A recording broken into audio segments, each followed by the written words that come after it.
Are you getting ready to take the Praxis Educational Leadership, Administration, and Supervision exam?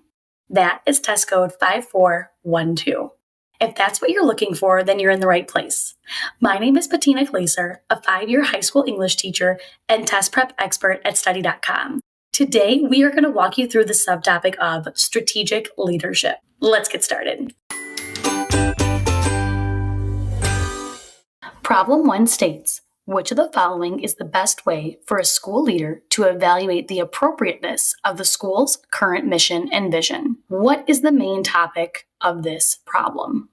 The school's current mission and vision. That's going to be our center topic of focus. Let's look at our answer choices. A, assessing how well the mission and vision align with the needs and values of the school community. B, conducting a survey of the students' parents and guardians. C, comparing the school's mission and vision to those of the other schools in the district. D, reviewing the students' standardized test scores. Looking at a few of these answers, we're going to see they're a little bit more selective, or they only focus on one aspect, and some of them don't even focus with the actual school itself. For example, conducting a survey of the students' parents and guardians, while it is important to get feedback from our parents and guardians and community, we're trying to focus on the mission and the needs of the school, so those inside within, like our teachers, our staff, our faculty, our students, etc. So B would be eliminated from this. We're also going to eliminate C because, yes, it is important to see how our school compares to other schools for a variety of reasons. But when it's coming to the mission and the vision of our institution, it's not the most necessary or the most important for us to compare to other schools nearby. So we're going to eliminate B and C. When looking at the school as a whole for its mission and vision, the standardized test scores, letter D, are only going to comprise of a small piece of the puzzle here. So we're also going to eliminate letter D, leaving us with A, assessing how well our mission and vision align with our needs and values as the most important, or in this case, the most correct aligning answer. This is because we need to reflect inward to make sure, is our current mission and vision, is it reflective of our school, what we need, what we value? By being observant of our building and looking inward, this is going to help us to best evaluate the appropriateness of what we currently have and if it still fits or if a change is needed. Let's take a look at problem number 2. Which of the following strategies would be the least effective in ensuring that the school's vision and goals are consistently implemented? What is the main topic? The discussion of the school's vision and goals being consistently implemented is the topic at hand. What about our school leaders' focus? What should we be having in regards to this? The least effective strategy in ensuring this is going to be what we should be focusing on as a school leader. Letter A, placing posters with the school's vision and goals in the hallways. B, providing ongoing professional development that aligns with the school's vision and goals. C, discussing the school's vision and goals at PTA meetings. D, including the school's vision and goals in the school improvement plan.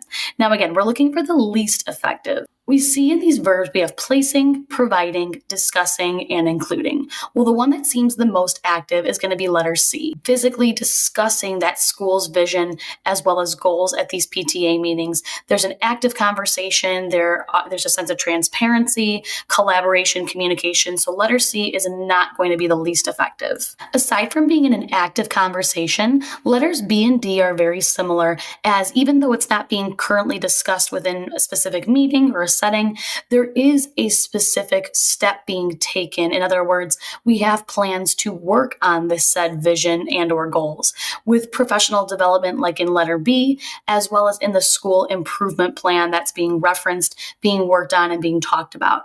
Therefore, B and D will not be our answers, giving us A, placing posters with the school vision and goals in the hallway as the least effective. Just by placing posters up, it's not really communicating, it's not active, it's not giving people the chance to talk about it, ask questions about it, and work with it. It's really just a mere observation or a passing point that some may look at and some may not. Problem number 3. The school's vision includes creating a culture of continuous improvement. The school leader identifies staff resistance to change as a significant barrier to achieving this vision.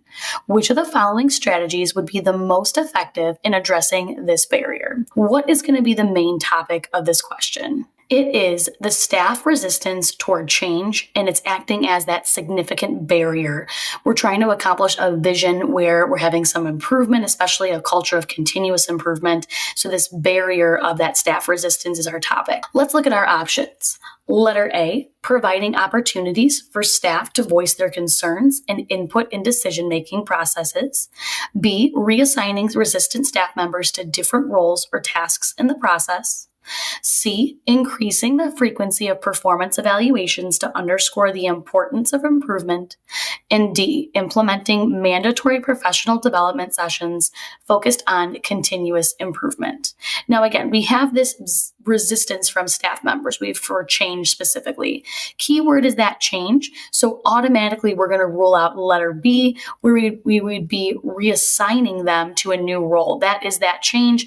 They're only going to be greeting that school leader with more resistance and, more negativity towards this. So B, based on that question, is automatically going to be ruled out. Letters C and D are very similar, especially in the latter half of each of their wording, as there's this idea of the importance of this continuous improvement. And while, of course, this is something to stress, we always want to improve our staff, our faculty, ourselves. We don't want to be pushing this, especially with that word mandatory professional development or frequency of performance evaluations. That's going to be putting a lot more pressure, a lot more stress perhaps on those educators, and it probably and most likely will lead to more resistance from them. It's not going to be creating any kind of collaboration or efforts to better the relationship and break down that barrier. It's actually going to make it worse, leading us to A, our correct answer, providing opportunities for staff to voice their concerns and input in decision-making processes. By providing opportunities for staff members and faculty to voice their concerns and be a part of that decision-making process, we're allowing for a two-way street of communication, as well as helping to rebuild that relationship and break down that wall. This is going to help them to be a part of the change that's going to be necessary and help to improve the plans of the vision. Now let's head to our last one, number 4. Which of the following is the best response for a school leader to have when the school's mission and vision do not align with the needs and values of the school community? What is the main topic? It is the school's mission and vision not aligning with the needs and values of that school community. That's our main focus. So our next question is, what is expected then of that school leader? What are they going to be in charge of? It's going to be expected for them to come up with the best response towards that mission and vision not aligning with the needs and values of the school. Let's take a look at our answer choices. A, asking the district leaders to intervene and create a new mission and vision. B, writing and implementing a new mission and vision independently. C, revising the mission and vision to better align with the community's needs and values. D, staying the course with the current mission and vision. Right off the bat, automatically look to letter D and eliminate it because we know that they're not aligning with the needs and values, and that is very important when it comes to a school's mission and vision. So we should not just stay the course, so that way it's not going to do any improvement. It'll probably get things to be worse. So we are going to eliminate letter D. We should not stay the course. We also shouldn't have to just totally abandon that specific course, in this case of that mission and vision, and just completely write a new one.